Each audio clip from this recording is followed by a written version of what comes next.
Hi, I'm Femi OK and you're in the stream. Today, Cambodia's garment factory strikes. Are they more about just better wages? Have Cambodians grown out of their government? We'll discuss. You decide.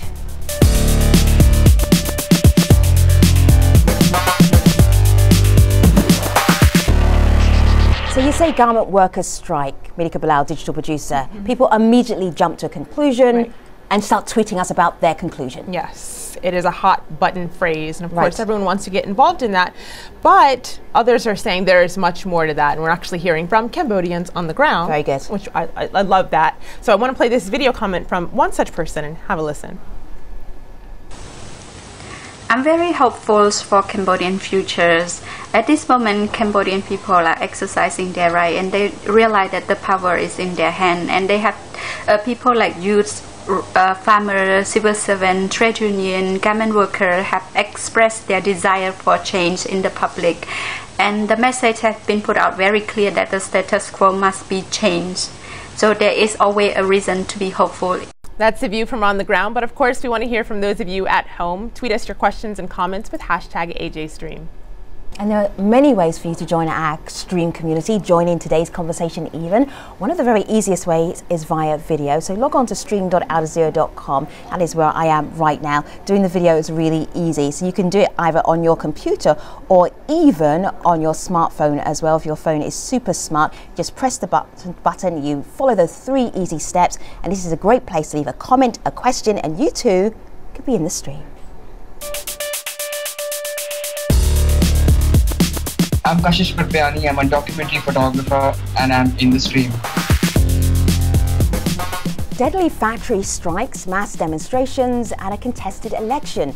Is Cambodia at a crossroads? Prime Minister Hun Sen just marked his 29th year in power, a reign that many say has gone on long enough. Demanding new elections, more than 100,000 people took to the streets in December. And many of those demonstrators are garment workers who walked off the job demanding better wages. Because the government felt their strike was endangering the economy, it put more forces on the street. Violent clashes followed, leaving 5 protesters dead. Despite calls for his removal, the Prime Minister isn't budging, and the opposition leader, Sam Rainsy, is facing criticism for fueling the unrest. So what lies ahead for Cambodia? We're going to talk to some key players in Phnom Penh, and we also invited government officials to join the conversation as well, but they turned us down. But accepting our invitation to be part of this conversation, Musukua, she is an opposition member of parliament. She's refusing to take up her seat though as a protest. Atik Kong is vice president of the Coalition of Cambodian Apparel Workers Democratic Union. Uvarak is the president of the Cambodian Center for Human Rights. And that's great to have you all here, as also Kunila Kayo is a Cambodian blogger and a new media consultant. So great to have you all in the stream. Sukua, this protest, the garment workers protest, is huge. It's the biggest protest that Cambodia has seen for several decades. Why did it get so big? It gets so big because it's about justice. How can you work for less than $3 a day? And the 500,000 workers mainly are poor women, poor young women who missed out in their opportunity from day one, lost the opportunity to go to school because their parents have always been very poor, which reveals again the situation in Cambodia. It is a country that is peaceful, stable, economically stable, but all in the surface. Underneath it, you talk about injustice, impunity, violations of human rights, and so on. So that is totally normal that our workers demand dignity, minimum wage of $160 a month, and we are totally behind them. So what has got so bad that this became the tipping point? For people to die when they're protesting in a strike, that is incredibly serious. There have been a series of strikes, but this one just built up. It had a lot of momentum. Where's the momentum coming from, Sukua? It comes from the opposition, us, the Cambodian National Rescue Party, demanding investigation to the rigged July elections. We demand the truth. We want the election. And the young woman who said earlier, this is a wave of change. Cambodians, 15 million Cambodians are going through this wave of change because we can no longer live under the same ruler. 25, 30 years of Hun Sen is enough. And it's 30 years of we look forward, the hope of the youth. What is it, the hope for the youth? Well, Kunila, in asking and discussing how these protests got so big, one of the things our community is sharing with us is the efforts of Anonymous and their role in this. They actually tweeted the stream. Anonymous Cambodia tweeted, "Anonymous targets Cambodian government amid popular protests." We first saw a tweet like that in October. Of course, it was renewed not too long ago with these recent protests. Anonymous is tweeting pictures like this. You see a camp, tents outside of where the protests were going on, and they've also uploaded a video calling on the government, and they've also defaced some government websites. So of course you're a blogger and you're seeing what's going on online, Kunila. What are you seeing, and how are efforts like this playing into that?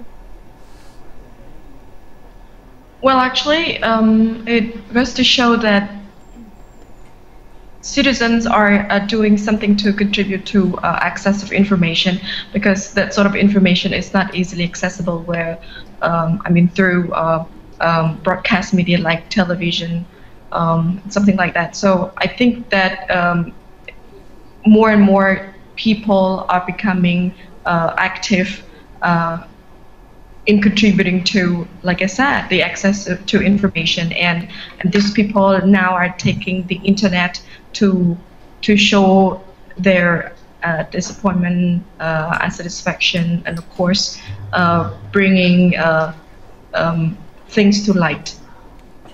Let me just check in with Virak. Virak, are you there?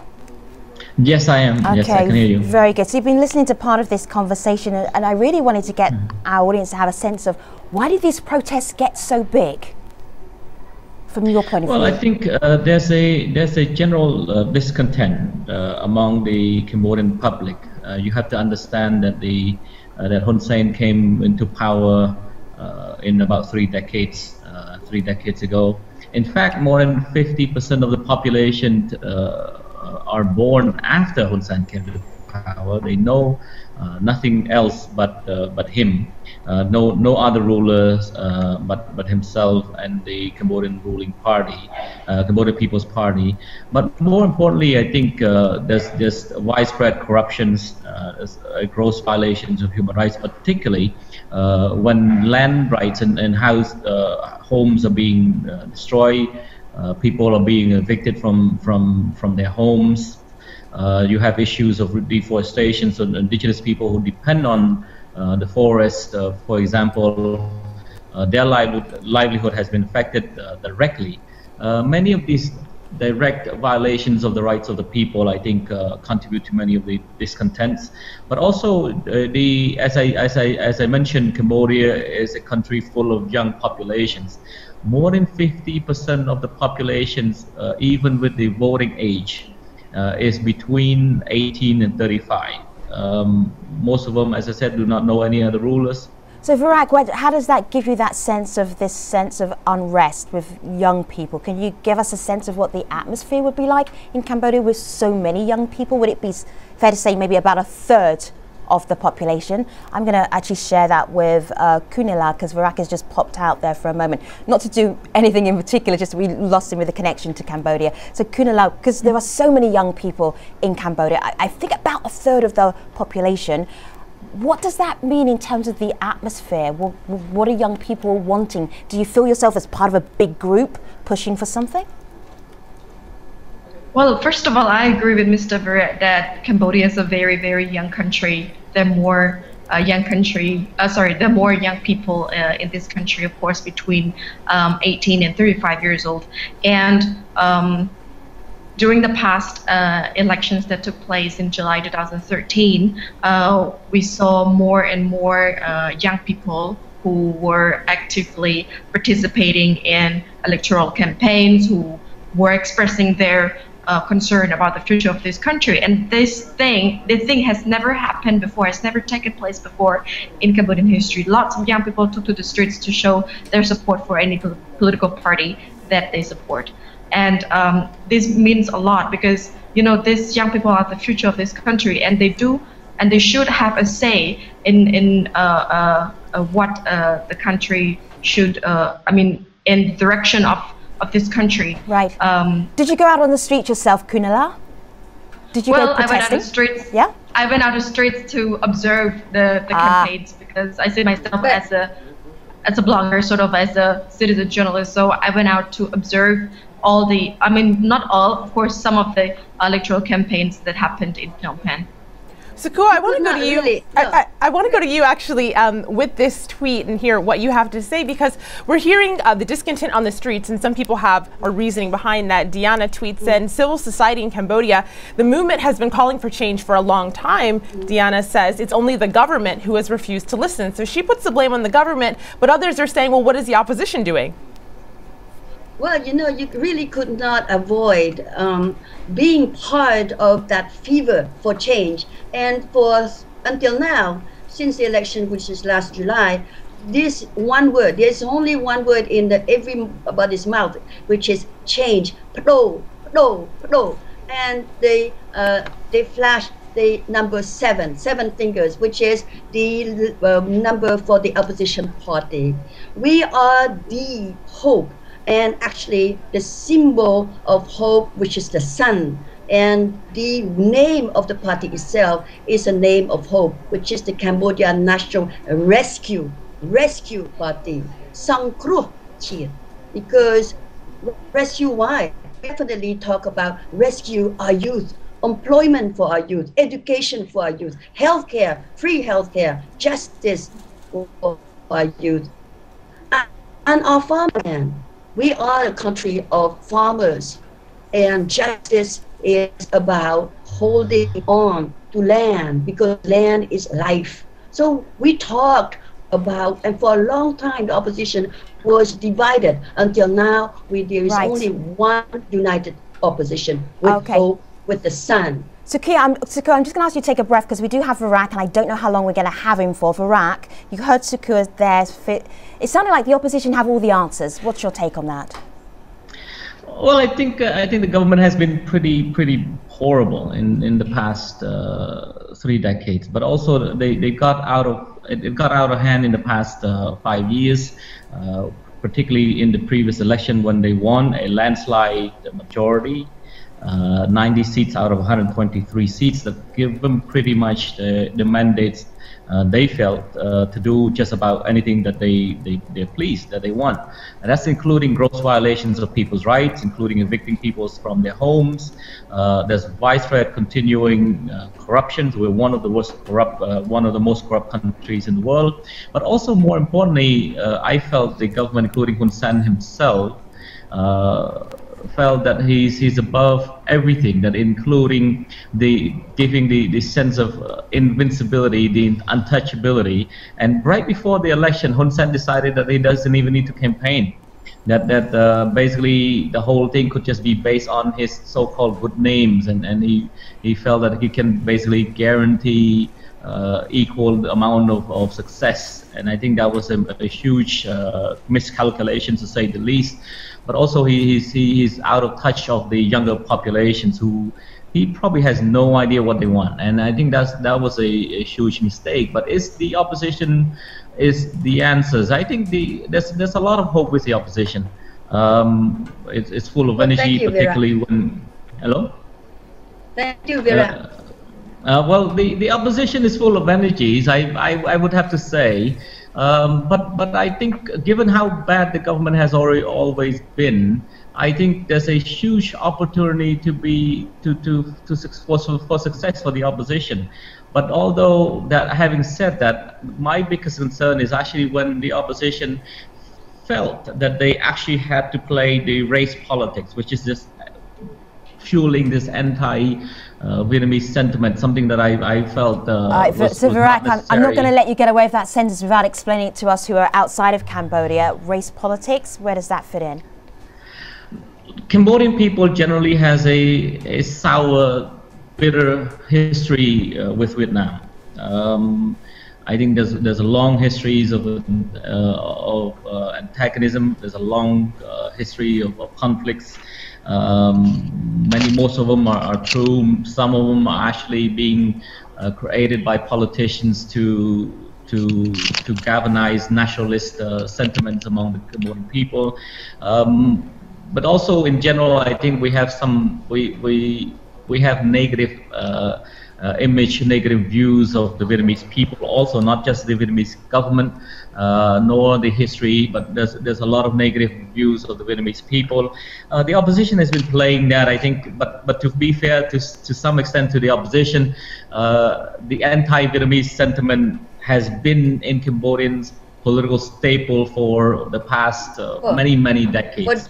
But I think for the opposition, for generations, but it doesn't mean. I'm not defending. But it's for generations. I'm not defending this race thing. I'm saying that is let's look at the real situation of the 50% of the companies that are taking away the land from our people, are cutting our trees. These companies are Vietnamese, and so you can understand why our farmers, our indigenous people are saying, why are the Vietnamese here? So I don't want to go into this race situation debate, because that's not the point. The point is about injustice. The point is about change for Cambodia. Exactly right on. Exactly why I have raised these issues.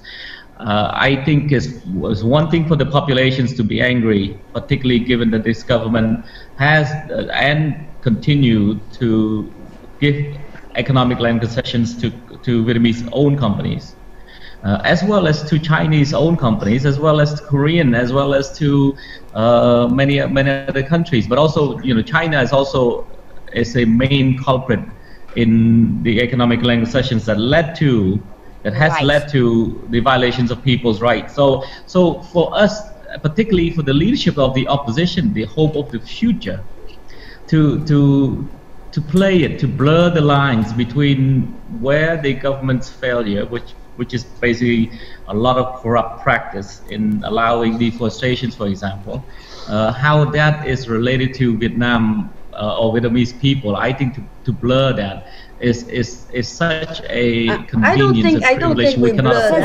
Virak and Sukua, I'm just going to interrupt you for a moment because the community want to get in, and we've got about 5 minutes left in our conversation, so things are running along quite fast. Right. Well, Virak, you brought up a lot of points that our community is also touching on. First of all, the point that this is not just about the garment workers in the garment factory industry. Diana writes in, recent garment workers protests are just one of the many movements for change that's been taking place.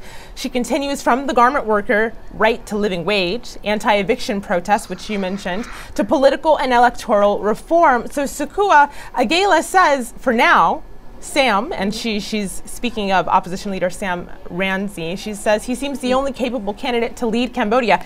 Is he and the opposition prepared to deal with all of those things that I just brought up in those previous two tweets? Yeah, we say, you see, it's a united opposition, and Mr. Sam Rainsy is not the only leader in the opposition. There are many other potential leaders, and our party is a democratic party, and it's built with the people, by the people, and for the people. And you can see that is why when we call for a protest, we call for and the workers call for a strike, where do they go? They come to us, because we hold this, what we call the Freedom Park. And that Freedom Park, which is a space for free expression, we have a stage for people. So to talk about what is wrong and the future of Cambodia. So you can see that we truly want the Cambodia to be on the democratic path, which means we include people, which means we believe that we can do, but we bring in the change, but we cannot do it alone. And we're not saying we will eliminate all the the ruling party. No, we are going to look at Cambodia, our people, as one nation, one people. But we will have to deal with the most corrupt at the top, which is coming in with rule of law and judicial reforms. So, Sakura, let me just say that the United Nations is paying attention to what's happening in Cambodia right now. The UN Rights Envoy, Surya Sabedi, actually met with your Prime Minister earlier on this week, and then he reported back. He's not our Prime Minister, I'm sorry. He's not our Prime Minister. He has no legitimacy whatsoever. I take your point. That is your perspective. Yeah. Let me play the comment as the UN Rights Envoy actually said, I had this meeting. This is what I'm saying as a report back. These matters should be discussed, and one encouraging thing I came away with during my meeting, that the Prime Minister is serious about comprehensive reform, political reform, legal reform and judicial reform, including electoral reform. And that will go a long way to satisfy some of the concerns I have received from the opposition party and other stakeholders in the Cambodian society. So he actually talks about the opposition party there and considerable reform. Is that, will that make you happy? The first reaction, I've been watching this how many times, and I just blogged on it. The first reaction is very, very naive, to think, and I'm sure my friends who are on the show think the same way. Hun Sen has been talking about reforms to the international community and to the people of Cambodia for almost 30 years. Let's not be fooled by this word comprehensive reforms. All he wants is to charm the international community, the UN, in order for the UN and the international community to forget about the serious violation of human rights. And we're not going to doubt your perspective right now. I do want to get in at teeth. We had a few technical problems at tea. I apologize for not getting you into the conversation earlier. We will make amends in the post show, but right now, because of what you do in the Cambodian Apparel Workers Democratic Union, I want you to take us back to the little bit of the story that we started with, which is the garment workers, who are incredibly powerful. Why are they so powerful in Cambodian society? First, can you hear me? I hear you beautifully. Go ahead. Okay, so I think the problem that we had and also the strength that we had, we are working in this sector for the last 15 years, and me together with many workers, as myself, I used to work in this garment sectors also. We are mobilizing and we organize many organizers to promote our living condition. And the last 15 years, Sikadu is successfully promote better working conditions through our solidarity with different international union and international community. So let me just ask you very briefly, I'm sorry you've waited so patiently and now I'm rushing you, but let me ask you very briefly, are you hopeful that you will get what you're protesting about, which is higher wages? Yes, we believe that, because this is the rights that many people need to get in the garment sector, because they fought a lot, and especially the female workers, they has been working very hard in this sector, and the brand and the company have to offer them the fair wage and the better living condition. Yes. All right, so we will hear more from Atif, more from Kunila, more from Varak, and more from Sakura coming up in the post show at stream.aljazeera.com. I'm just wondering whether our online audience, our TV audience, are getting a sense of this is so much more than a single strike going on in Cambodia. Malika? Definitely. I just want to give you a little taste of what I'm seeing. Sunny Lee tweets in, what's emerged in Cambodia appears to be a grudge match between Sam Rainsy, the opposition, and Hun Sen. Everything else is just a backdrop. And on the back of that, this tweet from Sofat, who says, Cambodia has been ready, but I'm not sure if there's a new leadership readily available to Cambodia yet. So some skepticism. I see Sakura in the corner of my eye. She is frowning. We will find out why she is frowning in the post show at stream.aljazeera.com. Now that's a teaser if I heard one. Let me tell you what we'll be doing on Monday. She sold everything she owned to build a maternity hospital in Somaliland, from former Somalian First Lady to dedicated to the sick. Edna Aden Ismail joins us to share her inspiring story. You won't want to miss that. Stay with us. The post show is next. Stream.aljazeera.com. See you online. Thanks for watching.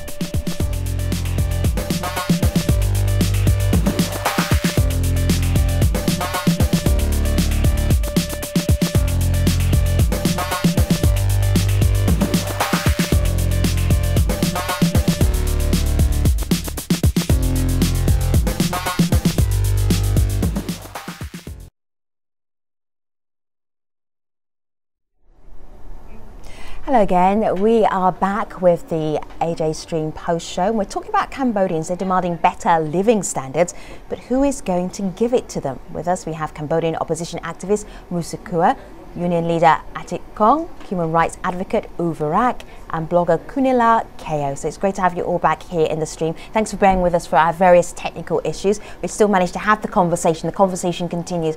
Malika, where do you want to take us? I want to take us to the youth, which we mentioned, but I want to see the difference between the old guard and the youth. So, Kunila, I'd like you to have a listen to this video comment and let me know your thoughts. Hi, I'm Sopat Sung, a Cambodian journalist with VOA in Washington, D.C. I think the new Cambodian government will have to take reforms much more seriously and address issues like corruption, unemployment, and land eviction, issues that mattered greatly in last year's election. The recent protests, both on the streets and on social media, represents changing expectation that is pushed by a more demanding generation, and that I think is not as easily silenced as those in previous crackdowns.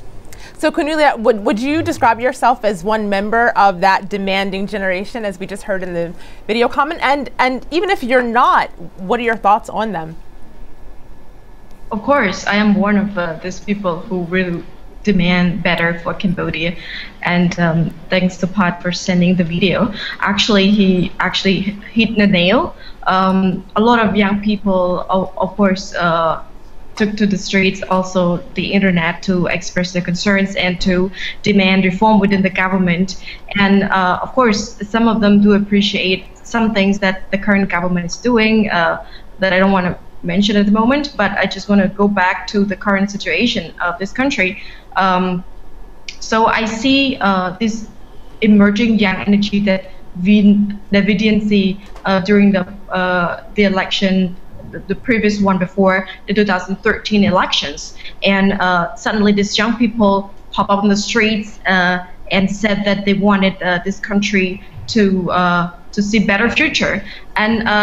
And I think that the current government needs to really step up, like Sopat said, they need to really step up to address all these concerns by these young people, because currently we're late. I mean, we're behind a lot of countries, and we need to improve many things, the educational system, and you know, the job market. We need to make our market reliable to investors, of course. And actually, I can say that I do care with all. I'm sure that the people who are invited here to talk today care about the future of the country, and we also care about, you know, we care about poor workers, our poor workers. We care about a fair wage for these young people who are now working for government factories.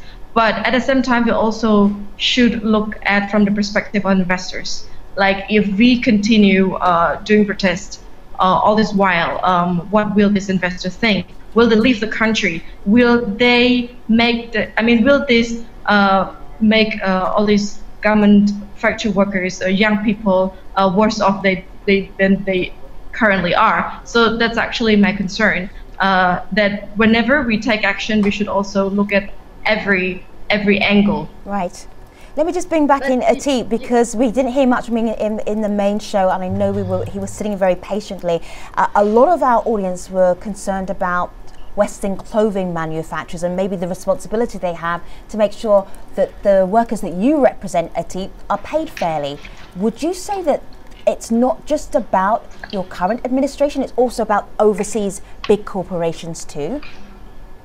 Yes, exactly. So if we look at the share among one shirt or one shoe, is according to the many organizations that made the research, so the big brands take a big share of that. So I think, of course, in our country, like the Cambodian government and the internal operation has many problems, but in the same time, this process of sharing still keep a lot of profit at those big brands, and as we keep saying that those big brands need to share this and need to change their behaviors.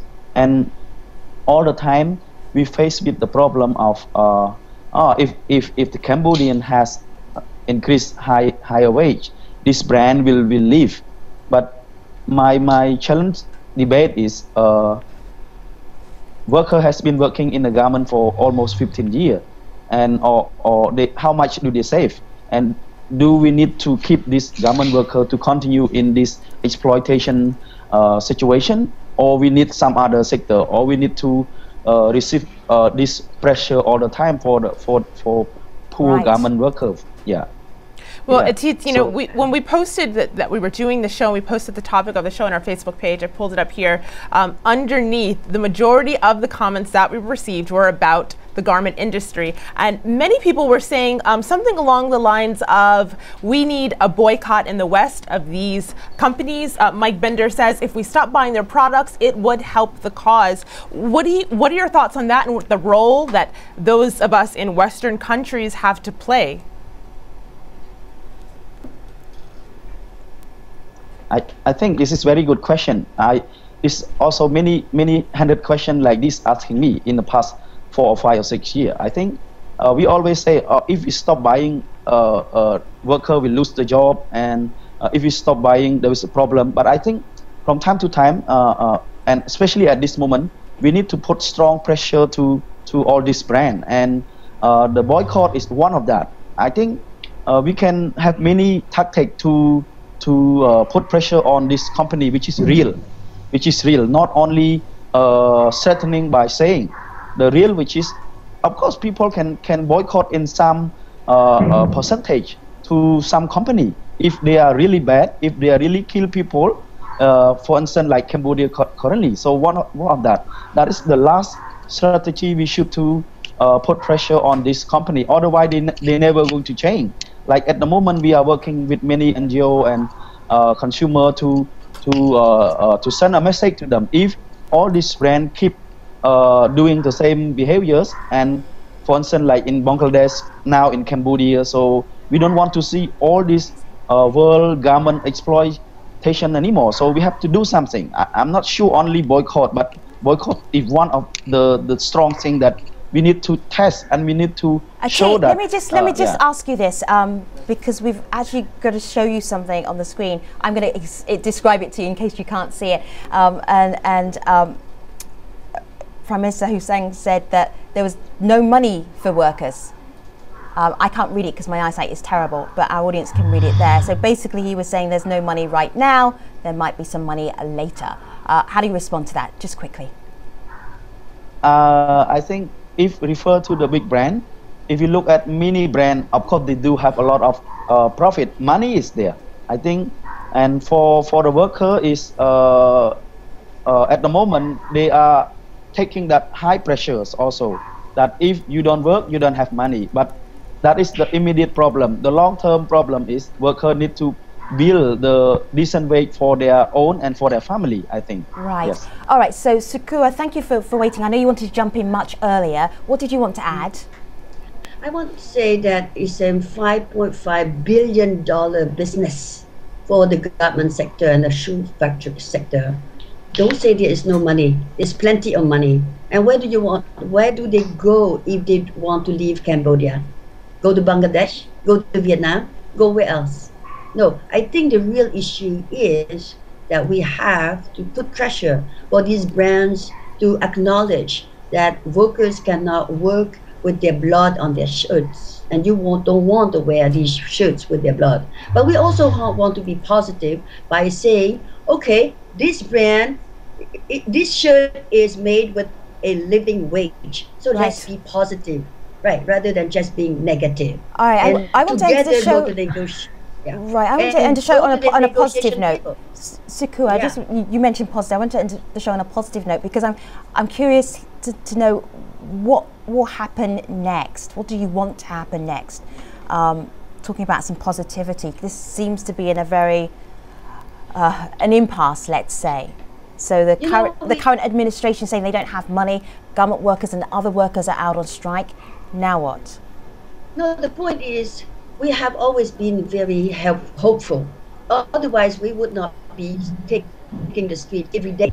We've been working on the street for almost a year now, but we are still very hopeful because we believe in our people. We believe that, and we know that Cambodia is not a poor country. It's just badly managed, badly ruled. So we have a solution, which is election, early election in 2 years' time, not in 5 years' time, and electoral reforms, and listen to the people. We can manage our problems. It's just a matter of let's go back to election with a fair, free and fair, just a system of election. Virak, I am very helpful. I am hopeful. Yeah, that's good. Virak, just in a sentence, just to wrap us up here with what happens next? What do you anticipate will happen next? Well, I think politics is messy in general, but also I think democracy is sometimes messy. Some of the messy part of it is okay, is necessary. I do call for both sides to denounce violence, and I have seen that as well. I do call for people to denounce racism. It has no place in politics, particularly in a hopeful young society as Cambodia. But also, I really wish, given how bad the government is, I do want the opposition to be stronger. And by being stronger, I believe that they need to start to look internally as well, starting to offer alternative policy proposals that's more reasonable, that makes a lot of sense. In the issues of the government industries, I would propose that instead of actually boycotting products made in Cambodia or shirts made in Cambodia, I would say that we need to target the consumers. The consumer must be willing to pay a bit higher for ethical supply chains, for brands that's willing to pay people more. I think if there's any boycott sanction, it should be very brand specific. This is a fantastic one sentence, Virak. I'm enjoying it immensely. Thank you very much for your wrap up. Give me a thought. Give me a final thought here. So I'm going to say thank you very much to you, to Sukua, to Kunila, and to Atit as well. Virak, what time is it right now? Do you have a watch on? It's 3 a.m. All right, I needed the audience to know that you are having this vibrant conversation at 3 a.m. in the morning. We really appreciate your insight, your input, your conversation. Malika. I don't know if I can give you optimism with this last tweet, but it is a piece of advice from our community members after this conversation. One person tweets in, "The population demands change. All political parties need to work together to bring democracy peacefully." So easier said than done. Okay, that show is going online. We're online already, but you know what we're saying. The conversation moves on there, and we will talk about the next program. She sold everything she owned to build a maternity hospital in Somaliland. From former Somalian First Lady to a life dedicated to the sick, Edna Aden Ishmael joins us to share her inspiring story. Until then, we'll see you online. Thanks for watching.